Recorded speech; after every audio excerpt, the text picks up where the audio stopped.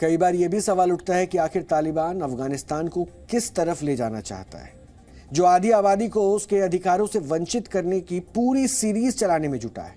इसे आंकड़ों से भी हम आज आपको समझाते हैं। जनवरी 2022 में लड़कियों और महिलाओं की खेल प्रतियोगिताओं पर रोक लगा दी गई।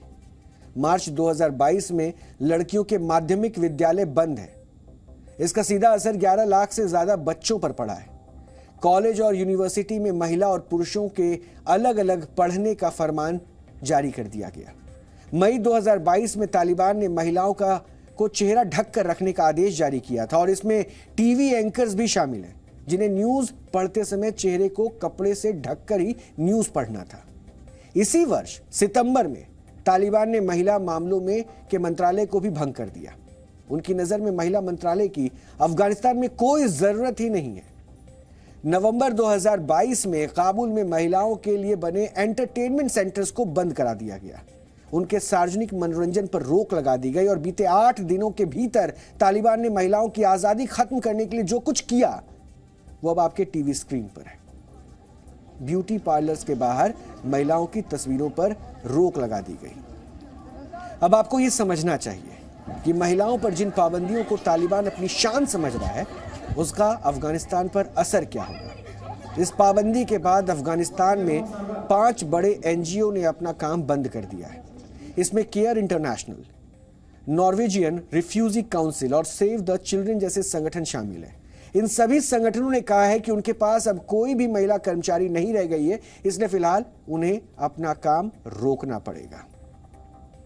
The Taliban authorities in Afghanistan announced a total ban of females working for international organizations.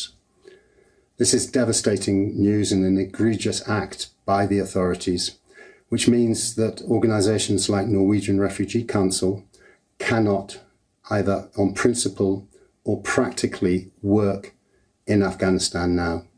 So we have suspended all of our activities. अब आपको यह भी समझना चाहिए कि महिला कर्मचारियों को काम से बाहर कर देने का अफगानिस्तान को क्या नुकसान होगा। अफगानिस्तान में काम कर रहे एनजीओ करीब 2 करोड़ 80 लाख लोगों तक मदद पहुंचाते हैं, जिन्हें जिंदा रहने के लिए मदद जरूर चाहिए और इनमें बड़ी संख्या उन महिलाओं की भी है जिन्हें बच्चे पैदा करने के दौरान मदद चाहिए, जिन्हें बीमार होने पर इलाज के लिए मदद चाहिए। और अब महिला कर्मचारियों को हटाने के बाद तालिबान क्या पुरुष कर्मचारियों को उन जरूरतमंद महिलाओं तक मदद के लिए जाने देगा? इसका जवाब है नहीं। ऐसे में उन जरूरतमंद महिलाओं की स्थिति क्या होगी जिनका जीवन अब तक एनजीओ की महिला कर्मचारियों पर निर्भर था? मीडिया रिपोर्ट्स के आंकड़े तो ये भी कहते हैं कि तालिबान के शासन में अफगानिस्तान की अर्थव्यवस्था पाताल में धंस गई है और 90% जनता को 2 वक्त की रोटी भी नहीं मिल पा रही है। रोजगार ना के बराबर है। लोग पैसे को मोहताज हो गए हैं। कुछ समय पहले मैकगिल यूनिवर्सिटी के ऑनलाइन पोल में 83% महिलाओं ने कहा कि उन्हें दोपहर में भी घर से निकलने में डर लगता है। बिजनेस कर रही 95% महिलाएं अपना काम बंद कर चुकी हैं और बाकी की 5% महिलाएं चोरी छिपे बिजनेस चला रही हैं।